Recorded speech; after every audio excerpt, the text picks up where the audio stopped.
Bonjour, bienvenue dans cette nouvelle émission Quoi de neuf. Aujourd'hui, je reçois M. Serge Haribo pour faire un point sur la situation actuelle à la Martinique concernant cette grève, grève générale. Bon, certains disent que ce n'est pas une grève générale, mais enfin bon, bref, sur les événements en tout cas en Martinique. Bonjour M. Haribo, merci d'avoir accepté l'invitation. Bonjour à tous les téléspectateurs de Zouk TV et merci de prendre le temps de nous écouter, de voir un peu avec nous la situation et puis les conclusions de ce qu'on peut tirer des événements qui sont en train de se passer, qui sont quand même importants en Martinique. Tout à fait.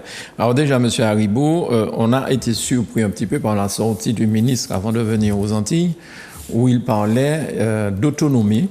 Est-ce qu'il s'agissait, à votre avis, d'une diversion ?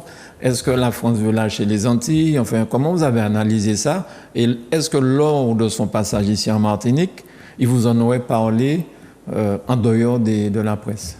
Oui, alors, ce qu'il faut comprendre, on commence, j'espère que tout le monde commence à être habitué avec les déclarations de ce type-là avec le gouvernement. J'ai plutôt l'impression que le ministre a voulu détourner l'attention sur un autre sujet pour que tout le monde s'en empare. Et comme c'est un sujet qui divise, c'est pas un sujet qui rassemble au niveau de nos territoires.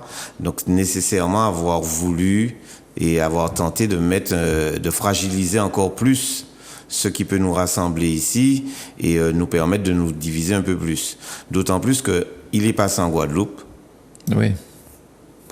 C'était le silence complet sur ça. Il est passé en Martinique, pas un mot sur ça. Donc pour moi, c'est une diversion de plus qui a été mise et pour accaparer l'attention de l'ensemble de la population sur autre chose.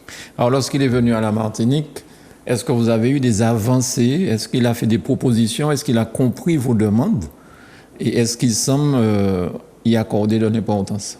Alors, je vais partir de la conclusion qu'il a tirée de son passage pour déjà comprendre qu'on a eu l'impression, après sa conclusion donnée aux médias et à la population, que M. Lecornu était venu donner, en tant que professeur, des bons points à certains et des mauvais points à d'autres. Il semble dire que la Martinique est meilleure élève que la Guadeloupe. J'ai cru comprendre ça. Alors que le sujet, c'est pas ça. On n'a pas demandé à un ministre de venir apprécier les capacités des Guadeloupéens, les capacités des Martiniquais vis-à-vis. En tout cas, il reconnaît, en tant que professeur, que le sujet était le même pour les deux territoires. Et naturellement, comme nous n'avons pas des conditions identiques, alors politiques déjà, il y a une région, un département, toujours en Guadeloupe. Oui. En Martinique, nous sommes dans le cadre d'une collectivité territoriale. C'est ça. Bon, la différence qu'il y a eu, que M. Véran, peut-être c'est ce mauvais point-là qu'il a eu, et c'est lui qui l'a eu en tant que professeur, c'est de se retrouver dans une situation où est-ce que l'ensemble des élus politiques de Guadeloupe ont refusé son invitation. Oui. Et ça, personne ne veut en parler, c'est quand même quelque chose de fort politiquement de voir un ministre. Je crois que c'est la première fois que ça s'est produit, qu'un ministre vienne en Guadeloupe ou en Martinique et que l'ensemble des politiques refusent son invitation, font une déclaration et le disent ouvertement et publiquement. C'est ça. Et ça, c'est vraiment montrer que on n'a pas besoin de cette appréciation, c'est lui qui doit apprécier ce qui se passe. D'autant que le LKP avait au préalable, la veille ou l'avant-veille, fait une démonstration de force en mettant je ne sais combien de milliers de personnes dans les routes, tant à Basse-Terre que la Grande-Terre. Donc c'était véritablement montré que le peuple guadeloupéen était unifié. Voilà. Et là, je crois qu'il a poussé encore plus loin. Alors, quand on sort du discours de lancer à la mer une bouteille avec l'autonomie et qu'on s'aperçoit que là où est-ce qu'il y a la réaction, le tsunami qu'il a provoqué, c'est que le monde de l'économie, l'ensemble des acteurs au niveau des entreprises, des entrepreneurs, comme on dit aujourd'hui, c'est à ce moment-là ressoudé pour dire qu'il faut une réponse aux questions qui sont posées à la Guadeloupe. Et on a tout de suite vu que les camionneurs, on a vu une déclaration aussi de commune de l'ensemble des acteurs économiques pour dire cette situation nous préoccupe et qu'il faut des solutions, mais des solutions sur les thématiques qui sont posées. Pas simplement pour dire oui, on a un problème, il y a une crise sociale, il y a des barrages, il y a des inconvénients. Non, ils disent que simplement le problème de fond qui est posé, la question de l'obligation vaccinale, mais la question de la crise sociétale, des personnes qui ont besoin de travail, ainsi de suite, ces questions-là doivent être abordées et qu'il est nécessaire que le gouvernement y réponde. Donc, au lieu de créer la division qu'il pensait, il a créé une unité globale, économique, politique, sociale et syndicale autour du problème de Guadeloupe. Et ça, c'est pas un mauvais point, ça ne peut être qu'un bon point pour la société guadeloupéenne. C'est ça. Alors, pour nous, à la Martinique, concernant ce que vous demandiez au départ, c'est-à-dire pas d'obligation vaccinale, abroger le pass sanitaire, est-ce que sur ça, on vous a donné des réponses claires? Est-ce qu'il vous a donné des réponses claires, le ministre? Alors, le ministre n'a pas donné de réponse claire. Pourquoi? Parce qu'il nous a posé un problème d'emblée. Parce qu'en Guadeloupe, il a déclaré que concernant la question de l'obligation vaccinale, tout s'appliquait, la loi s'appliquait, c'est la loi, et dans le détail, l'obligation vaccinale, 6 décembre pour la première dose et 31 décembre pour la seconde dose pour l'ensemble des personnels et des travailleurs de la santé. Alors que la veille, nous avions acté, j'ai le document là, c'est de l'accord de méthode que nous avons acté. Avec le préfet. Avec le préfet, les signatures sont là. La CTM aussi, je crois. La CTM, le président du conseil exécutif, tout le monde peut voir. Oui. Et l'ensemble des organisations syndicales qui étaient présentes. Ça, c'était avant l'arrivée du ministre. C'est avant l'arrivée du ministre. D'accord. On signe ça la veille, c'était le samedi, on a passé près de 10 heures de discussion pour aboutir à ce qu'on appelle un accord de méthode qui définit comment on va rentrer dans le cadre des négociations sur 7 thèmes qui avaient été définis, notamment la santé, puisque c'est ce qui préoccupe le maximum de personnes, c'est la question de l'obligation vaccinale.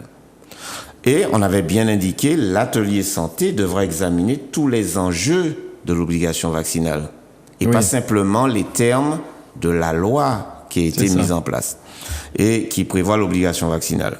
La continuité du service public, la continuité des carrières, les suspensions qui sont en cours. Tous ces éléments-là devaient être mis sur la table et discutés dans le cadre de cet atelier santé. Or, la déclaration du ministre de l'Outre-mer, M. Lecornu, venait contredire. Oui. Puisque au début, le préfet voulait justement rester dans ce cadre qui est déjà prévu, et regarder comment on peut organiser cette mise en place. Alors que nous, on disait, on veut carrément rediscuter de tout ce qui est prévu et de voir s'il n'y a pas une solution martiniquaise, en clair, hein, c'est ce qu'on veut.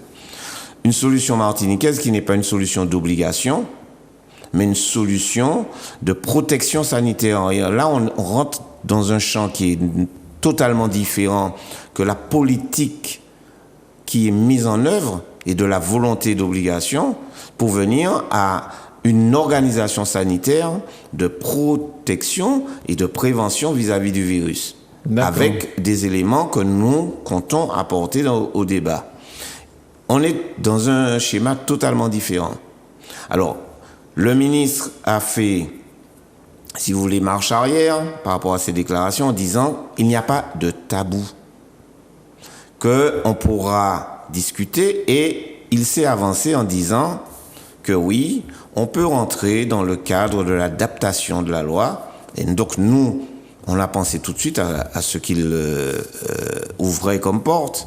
C'est la porte de l'article 73 de la Constitution qui instaure la collectivité territoriale de Martinique et qui prévoit qu'il peut y avoir des adaptations à la loi. C'est ça. Le terme adaptation, c'est une sémantique politique. Nous disons simplement, OK, vous voulez rentrer dans ce schéma-là, mais en fait, c'est parce que nous avons signé. Hein. On va donc pouvoir voir est-ce que cette loi, elle est adaptée à la Martinique. Nous disons d'emblée, les chiffres le montrent, ce qui se passe est totalement différent. Le taux de vaccination attendu n'y est pas. Et le nombre de personnes concernées, qui seraient concernées, qui travaillent dans la santé et qui seraient concernées par les suspensions, allait provoquer un tsunami sanitaire en Martinique. On ne peut pas renvoyer autant de personnes. C'était le point de vue aussi de la CTM. Alors, quand je dis la CTM, des élus de Martinique qui se sont réunis en conférence territoriale. On a le document là. Et il faudra que chacun se mette vraiment derrière ce qui est demandé. La collectivité territoriale en conférence et les élus de Martinique, réunis en conférence territoriale, ont demandé une sortie immédiate de crise et demandent aux autorités concernées qu'aucune suspension de contrat ni prélèvement de salaire ne soit décidée à l'encontre des professionnels non vaccinés. Ça veut dire on n'entre pas dans un cursus vacciné, non vacciné pour pouvoir travailler et soigner la population. Il faut donc en conséquence aucune suspension de contrat qui est demandée. Donc vous avez au niveau politique, parce qu'il y a une ribambelle de politiques qui ont signé, hein. Peut-être pas tous. Oui, pas tous. Mais je suppose que vous avez vu, mais que la population doit avoir ça. Oui. Il y a maire, il y a parlementaire, il y a sénateur, et il y a conseil exécutif, le président de l'Assemblée de Martinique, les maires, les conseillers exécutifs, les conseillers territoriaux ont acté. Donc c'était la première conférence de ce type qu'ils ont dû faire en urgence pour pouvoir répondre à tout ça. Et c'est la première fois depuis l'instauration de la collectivité territoriale qu'un tel exercice est fait. Il y a une autre possibilité, c'est de faire un congrès qui va regrouper tout le monde. Mais néanmoins, nous avons quand même dans nos mains ce document qui fait force d'engagement. Oui, parce que pendant un moment, c'est vrai qu'on entendait, on ne voit pas les élus, ils ne se mouillaient pas. Voilà. Donc pour une fois, on entend ça, et c'est ce qu'on a fait prévaloir au ministre. Il y a cette déclaration, donc la grande majorité des politiques, et nous ne l'avons pas entendu beaucoup qui disent qu'ils sont pour l'obligation vaccinale. Et deuxièmement, qui demandent que des mesures soient mises en place. Et nous demandons de pouvoir discuter concrètement de ces mesures. Qu'est-ce qu'on fait? Et là, nous croyons que ça va éclaircir le temps. C'est quel schéma, quel projet de protection on peut mettre en place pour faire en sorte que la population ne tombe pas dans une épidémie nouvelle qui revienne, alors que on voit très bien que le vaccin n'est pas la solution suprême.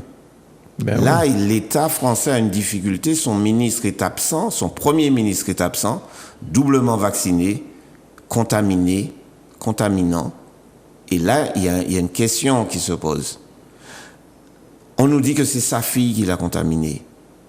Pourtant, on a un homme d'État qui ne cesse de dire aux gens respectez les gestes barrières, même à la maison. Ce sont eux qu'on voit dans les grands rassemblements à ne pas respecter les gestes barrières. Sans masque et sans rien.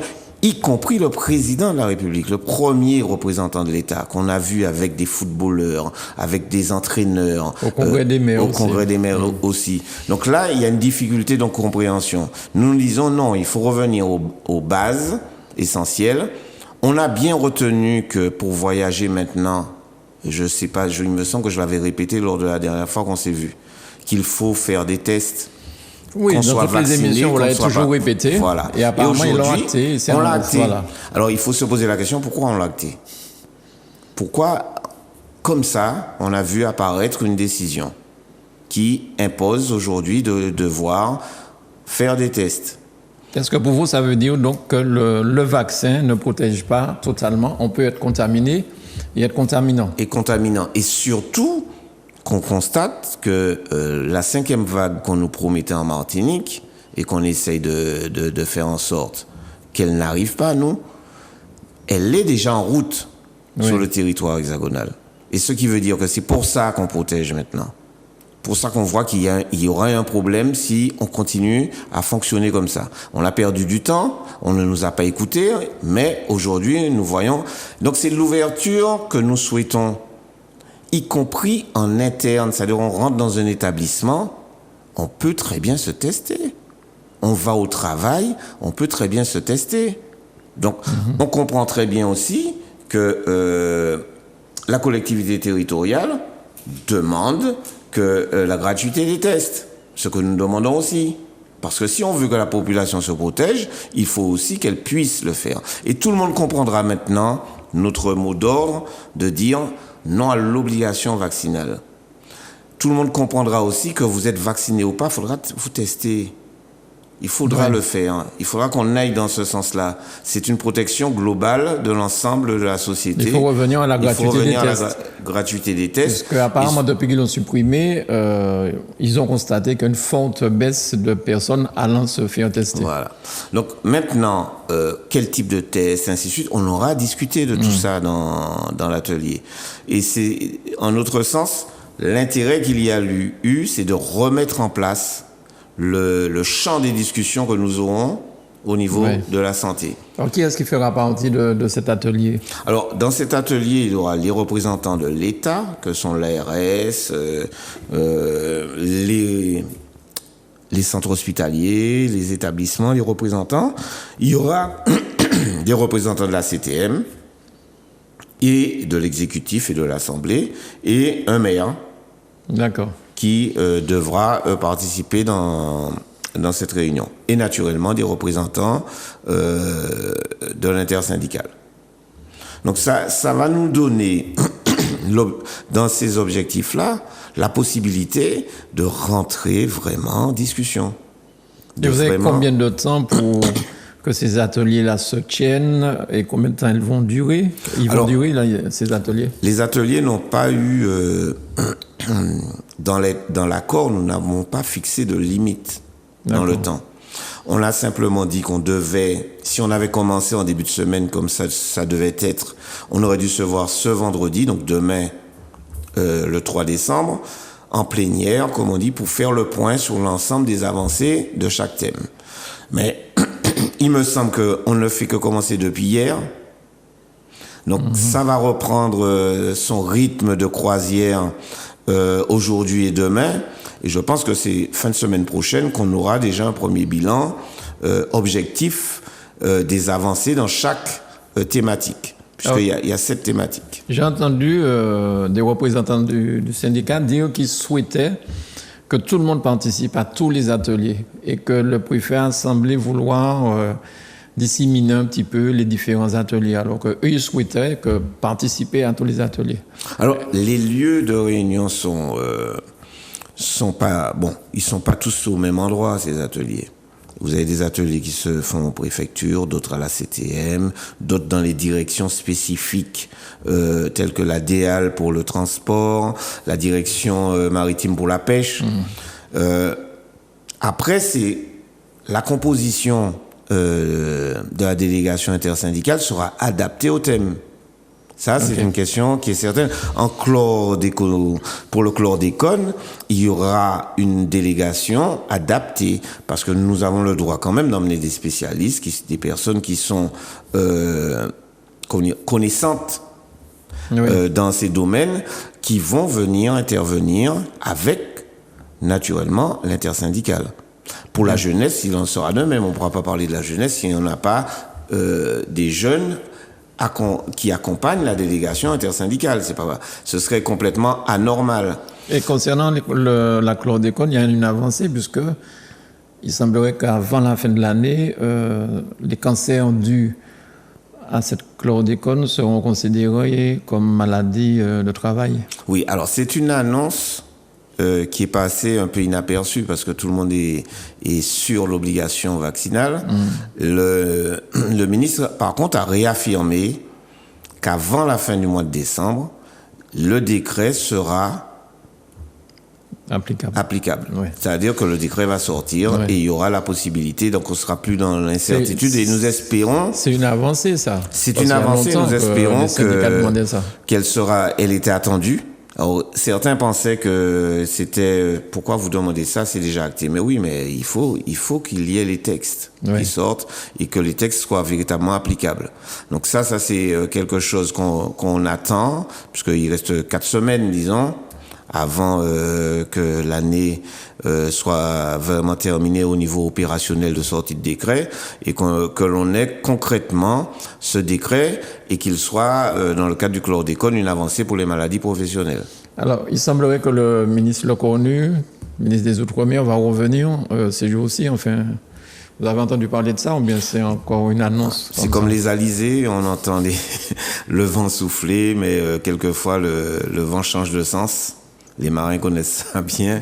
Vous pensez que ça va durer, puis c'est un grain, comme on dit. Et donc, on attend des précisions et on attend de voir si concrètement il y aura une venue. Ceci étant dit, nous n'attendons pas de choses importantes, sinon les déclarations peuvent être faites là-bas. C'est mieux qu'elles soient faites ici. C'est pas le voyage qui est important, c'est le contenu de ce qui sera annoncé si jamais il vient. Et nous aussi, dans le cadre des accords qui vont surgir à la fin des discussions, c'est le contenu qui est important. Et ne pas oublier qu'on est toujours dans le même sens. Parce que il y a bien, qu'on le veuille ou pas, des conditions anormales au niveau du fonctionnement de cette société. C'est pas anodin, ça n'a pas été quelque chose comme ça qui est apparu. On a la Guadeloupe, on a la Martinique, on a la Guyane, on a la Réunion. On a ces territoires-là qui, à chaque fois, c'est comme un volcan, on sent qu'il y a des soubresauts, on sent qu'il y a... Donc, dans le fond, si on regarde de façon analytique ce qui se passe, il y a un malaise profond qui s'exprimait totalement différemment cette fois.